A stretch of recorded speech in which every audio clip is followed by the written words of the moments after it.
Saudara, saya heran sekali saya heran sekali melihat orang-orang mengatakan bahwa Paulus adalah salah satu rasul yang dipakai oleh Tuhan untuk menuliskan, yang diilhami oleh Tuhan untuk menuliskan firman-Nya. Saudara, orang-orang mengatakan Paulus itu penipu, Paulus itu sesat, dan lain sebagainya. Dan orang-orang menganggap bahwa orang-orang penganut Kristen itu ditipu oleh Paulus. Kenapa sih orang-orang menjudge Paulus adalah sesat, penipu? Kenapa? Apakah Paulus yang bertobat, dalam perjalanan hidupnya dia bertobat menemukan Kristus Yesus sebagai Tuhan dan Juru Selamatnya secara pribadi? Apakah salah? Kan enggak. Jadi kenapa kok tidak disenengin pertobatan dari orang-orang yang menerima Yesus Kristus sebagai Tuhan dan Juru Selamatnya? Jadi apapun kata orang, Paulus itu apa sih untungnya dia untuk membela kebenaran? Kebenaran itu nggak perlu dibela, karena kebenaran itu tetap menang, kebenaran itu tetap muncul. Dia tidak pernah terkalahkan oleh kepalsuan dunia ini. Kebenaran adalah kebenaran, dan kebenaran pasti menang. Makanya Paulus tidak ada untungnya dia untuk mereka-reka sesuatu yang nggak baik, nggak ada untungnya. Kalau kita ketahui, saya melihat, saya belajar dari firman Tuhan, Paulus itu orang mana sih? Paulus itu orang Ibrani loh, orang Yahudi loh. Saya baca dalam Filipi pasal yang ke-3 ayat yang ke-4 ayat yang ke-4. Sekalipun aku juga ada alasan untuk menaruh percaya pada hal-hal lahiriah. Jika ada orang lain menyangka menaruh percaya pada hal-hal lahiriah, aku lebih lagi, kata Paulus, disunat pada hari ke-8. Ini disunat oleh karena dia lahir dari orang Ibrani atau Yahudi. Jadi harus disunat pada hari ke-8, bukan pada usia 8 tahun, bukan, tapi pada hari ke-8, sebagai tradisi dari orang Yahudi. Sebenarnya sebelum ada Yahudi, sebelum ada Israel, memang ini sudah ada perjanjian dengan Abraham, agar semua laki-laki itu disunat. Itu lambang dari sebuah perjanjian di mana diikat dengan darah, gitu, saudara. Nah, saudara, ini yang diucapkan oleh Paulus, aku disunat pada hari yang ke-8. Kalau dia bukan orang Ibrani atau orang Yahudi, ngapain dia disunat? Ini pada hari ke-8 loh. Pada hari ke-8. Lebih hebat lagi kan?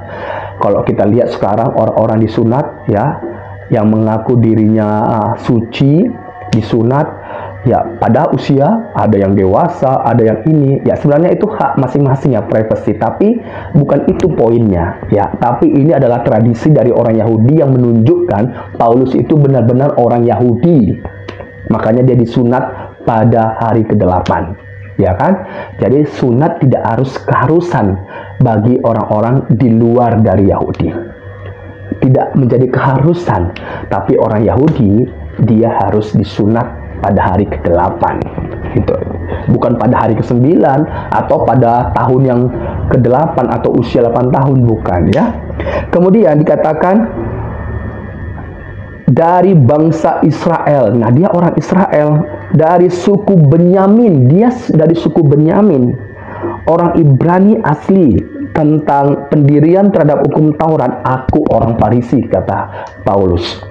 Tentang kegiatan aku penganiaya jemaat, tentang kebenaran dalam mentaati hukum Taurat, aku tidak bercacat. Tetapi apa yang dahulu kuanggap keuntungan bagiku, sekarang kuanggap rugi, kata Paulus. Kenapa rugi? Karena Kristus.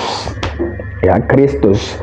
Malahan segala sesuatu yang kuanggap rugi karena pengenalan akan Kristus Yesus Tuhanku lebih mulia daripada semuanya. Oleh karena dialah aku telah melepaskan semuanya itu dan menganggapnya sampah supaya aku memperoleh Kristus. Saudara, apa yang menjadi kebanggaan dari Paulus sebagai orang Israel yang sudah mentaati hukum Taurat, yang sudah disunat pada hari ke-8 dari suku Benyamin, dan dia terkenal juga sebagai orang Farisi, penganiaya jemaat. Itu liku-liku hidupnya, masa lalunya. Tapi dia bertemu dengan Yesus waktu berjalan ke Emmaus, di mana suara mengatakan, Saulus, Saulus, mengapa engkau menganiaya aku? Ya, dulu namanya Saulus, tetapi setelah bertobat namanya Paulus. Saudara, puji Tuhan, di mana dia dipakai oleh Tuhan menjadi salah satu penulis. Ya, dia salah satu yang menuliskan kitab-kitab yang Allah percayakan, ya, Allah yang mengilhami dia menulis beberapa kitab. Ya, puji Tuhan, saudara. Dan kalau ada orang lain gak percaya, menganggap bahwa Paulus itu adalah penipu, ya itu terserah mereka. Saya tidak merasa dirugikan dengan apa yang dikatakan oleh banyak orang. Ya, saya juga gak kenal Paulus kok, tetapi saya percaya ini adalah firman Allah. Ya, dan apa yang dituliskan oleh Paulus tidak ada yang bertentangan. Artinya, kenapa tidak ada bertentangan? Karena itu benar-benar sumbernya dari Allah. Allah tidak akan mungkin salah dan tidak akan pernah salah. Nggak akan pernah. Yang salah itu adalah manusia. Ya, makanya kalau ada kitab, kalau Alkitab ada yang kontradiksi, ya, kalau ada kitab yang kontradiksi, berarti sumbernya bukan Allah. Karena bagaimana mungkin kitab yang memuat tentang Allah kok bisa kontradiksi, nggak jelas kemana arahnya, dan tidak dituliskan dengan jelas mengenai keselamatan manusia dan siapa yang menyelamatkan, tidak jelas. Tetapi saya bersyukur sama Tuhan Yesus, ya, dimana lewat firman Tuhan ini saya mengenal secara pribadi, dan dari sini saya nggak perlu lagi ragu dan saya plong melangkah. Kalau mengenai hidup diberkati itu bonus, bukan menjadi satu keharusan bagi hidup saya. Harus diberkati, bukan. Karena saya ada di bawah matahari ini bukan untuk diberkati, bukan. Tapi yang terpenting adalah keselamatan roh saya, keselamatan hidup kekal di dalam Kristus. Ini yang paling penting bagi saya. Ya, kalau makan, minum, apapun itu, ya, kalau sekiranya Tuhan yang berkehendak, yang memberikan itu untuk saya nikmati, saya bersyukur. Tapi kalaupun itu nggak dipercayakan, bukan menjadi keharusan bagi saya menjadi penganut Kristen, pengikut Kristus, tidak harus diberkati secara materi. Ya, karena fisik saya ini sudah akan kembali ke tanah, saudara. Saya memang akan berjuang, artinya, ya, saya harus memberitakan Injil, kabar baik dalam hidup saya untuk terus mengasihi orang. Tetapi itu bukan untuk membuat saya diselamatkan, karena keselamatan saya itu nggak terletak kepada apa yang saya buat, tapi terletak kepada Yesus Kristus. Ya, dialah percaya hidup saya ini kepadanya, dan saya nggak ragu, saudara. Makanya kalau orang mengatakan Paulus itu adalah penipu, orang Kristen punya agama yang berasal dari Paulus, ya itu terserah, ya itu klaim sepihak, kan gitu. Klaim sepihak itu kan labeling itu ya itu tadi pemberian nama sepihak, ya. Tapi kita harus fokus kepada Alkitab kita, ya. Ini adalah kebenaran, ini adalah firman Allah, Alkitab ini adalah firman Allah. Jangan engkau ragu. Kalau engkau mau hidup dalam kebenaran, tidak ada cara lain selain engkau harus fokus belajar firman Tuhan. Di luar dari itu, engkau nggak akan menemukan kebenaran dan engkau nggak akan pernah hidup di dalam kebenaran.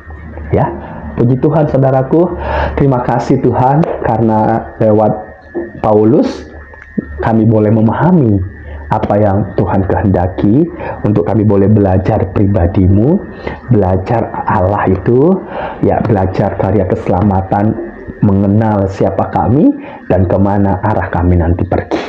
Tuhan berkati saudaraku, salam dari saya, Uncle Mandil, see you.